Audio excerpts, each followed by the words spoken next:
alive. How are you? Okay? Good. Very pleased. Are you one thumb? Okay, or two thumbs? Okay. What do you think? Two, three thumbs? Who's got three thumbs? Nobody has three thumbs. If you have a third thumb, I don't want to see it. Thank you. What's this? Table with chair. That's a good guess, actually, but it's not. No. Anybody before? Yes. It's a road. A road? So what are these things? Trees. Trees. That's another good guess. There's no wrong answers here. Who knows? Shall I tell you what I think it is? No, he cannot. I better do, because I need to get started, I think. This is a bear climbing a tree. You can't see the bear because it's behind the tree, but you can see its paws coming round the tree. Okay? So it is a bear climbing a tree. Now, here, that's not falling off. Let me tell you my name. My first name is Alec. Alexander. Not Alice, because Alice is a girl's name. But Alec is my first name, and this is my second name. My family name is Williams. And I tell stories, that's what I do. I go into schools and libraries and places like that and tell stories. And some of the stories I tell are from books, and some of them are from my head, because I've got a lot of stories up there. And I think you probably have stories up there as well, really. All of us are storytellers. When you come into school and you say, oh, I'm sorry I'm late, but I couldn't find my shirt. And when I found it, the baby had gone bleh on it, so I had to go and buy a new shirt. And I went down to the shops, and this car drew up, and there's a man with a gun who said, get in. And he drove me for miles, and he trapped me in this house, and I couldn't get out. But luckily there was a drain, so I down the drain and had to swim through the drain. Have you tried that one? You could try, couldn't you? Next time you're late, give it a go, It's always worth trying. The trouble is, teachers have heard it now, so you won't be able to use it. But all of us tell stories. And I'm going to tell you a story first about a man who was unlucky. If I asked you to show me with your thumbs, do you think most of the time you're lucky or unlucky? Where do you think? Show me with your thumbs. Oh, a bit of both. There were two thumbs down there. Poor guys, very unlucky. Anybody else going that way? That's weird. I don't know what that is. Okay. This man was very unlucky. Let me tell you about him. One reason he was unlucky.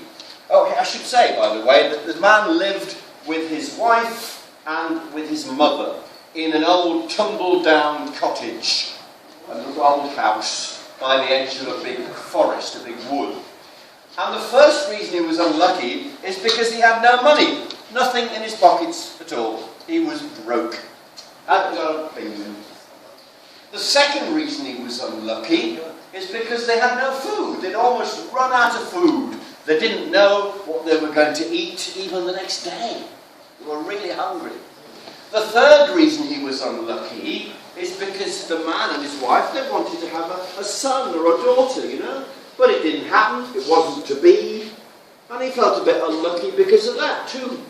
But as if three things wasn't enough, there was a fourth reason he was unlucky. And that was because his mother, who, as I say, lived with them, she was blind, she couldn't see.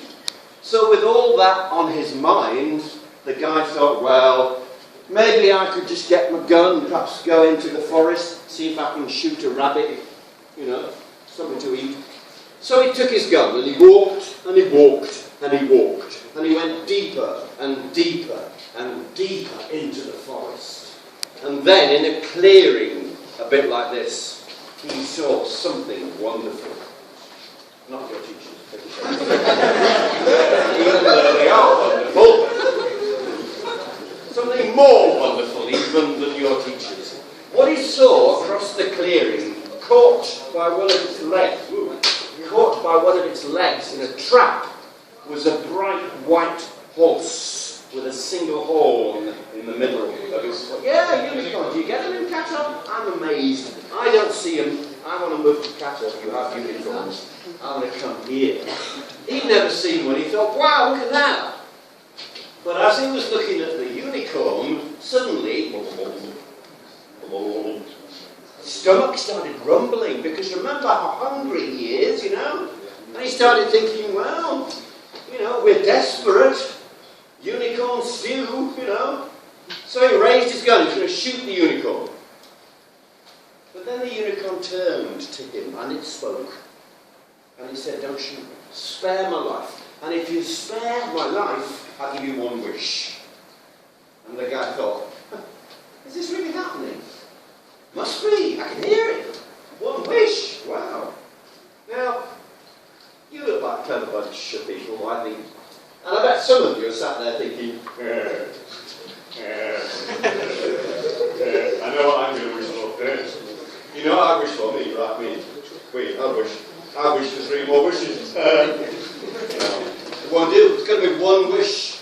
Maybe you're thinking what you would wish for. Maybe you're thinking what he should wish for. I don't know. First thing he thought was money. Money. You know, because a lot of people do, don't they? They think, if only I had lots of money, everything would be all right. I don't know. But then the second thing he thought was, wait a minute, maybe I should wish for some food. Because that's the really urgent thing, you know. I might not make it through the day to spend all the money. Yeah, I better wish for some food. And then he thought, wait a minute, of course. I ought to wish for my wife and I to have a baby, shouldn't I? Because that's what we've been wanting. Yeah, I'll do. I'll wish for that. I'll wish for a baby. And then he thought, oh no, how could I forget my poor mother? Of course, I ought to wish for my mother to be able to see, shouldn't I? And he couldn't decide. All those ideas are going around in his head. He couldn't make up his mind. And then he had an idea. Bing, light bulb. You know, like you have ideas, you know. Do you remember that day when you had that idea in maths? You know, 2 + 2 = 5. You know, that day, he had an idea. And he thought, right. And he went up to the unicorn and he said, I've decided on my wish. And he released it from its trap. And he took a deep breath. And he said, I wish that my mother could see my wife rocking our baby in a golden cradle. Hey, think about it. I wish my mother could see my wife rocking our baby in a golden cradle. In one wish, he's managed, hasn't he, to get his mother to see. He's got a baby, and he's got a cradle made of gold. But hey, nobody needs a cradle made of gold, do they? So when he got back home and found that all this had happened, he was overjoyed. And the next day they sold the cradle for an ordinary one, made quite a bit of money to buy food with. So maybe after that, he wasn't quite so unlucky. Now that story is called The Clever Wish, because it was quite a clever wish, wasn't it, really? And the nice thing about stories, old stories like that, is that they travel. And they travel because people travel and they take stories with them. You guys living here are in the middle of what used to be, and still is, I suppose, a major sea route. Ships would travel from here all over the world, and people on those ships would land in Qatar, and they have stories to tell. People from Qatar would go on those ships, and they take Qatari stories with them. And the whole world is full of stories. And if you get a chance to tell stories or listen to stories when you travel, take some stories with you, swap them. You might find that people know the same stories around the other side of the world. I use a lot of stories. Sometimes I read bits of stories.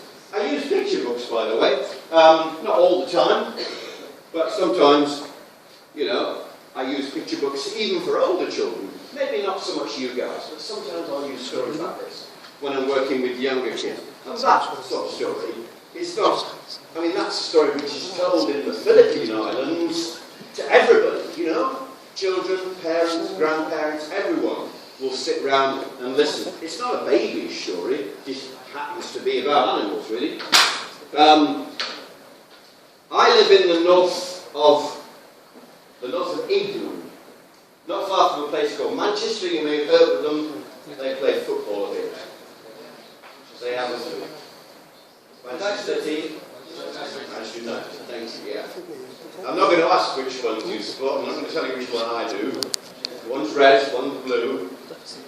get into that debate. Maybe we will. Maybe one team is rubbish. What's that blue? Maybe one team is... I don't know. I live near Manchester, and the nearest person to me that writes stories for young people is that guy here, Robert Swindells. He lives about 10 miles away from me. And these stories are pretty short. If you look at the print size, you know, they're not very long, they're not covered in tiny words. And these stories are about, you know, today in Britain. These are about, you know, guys like you growing up where sometimes there are gangs, sometimes there's violence, you know. So these are not pretty stories from the past. Some of these are stories that are really, that will grab you by the first page and drag you through the story by the scruff of the neck and won't let you go until the end. Is there one bad thing in your life? Think about it. Is there one bad thing? Something that makes you think, oh, if only that thing was out of my life, I'd be really happy. There's something bad in most people's lives. There is in mine. My bad thing is a guy called Mark Bird. Mark's the guy who calls me Cow. My real name is Alex Cowan, but he always calls me Cow, because cows can't read and I'm not that good at reading myself. This is when we were at school. I've left school now, and I thought Mark had left too, but he was still following me even then. Mark's got a gang now. It's a group of them. Lads go around together. They call themselves the Ointment. I mean, ointment, that's silly, isn't it? Ointment is the stuff you put on your hand when you've got something, you know, when you've got a cut or something, you call it the ointment. But he calls his gang the Ointment. That's what they call themselves. You know, ointment makes you better, but Mark's ointment, Mark's gang gives you cuts and bruises. I try and stay out of Mark's way, but our flats, our apartments, are on the same estate. So I keep bumping into him and his gang.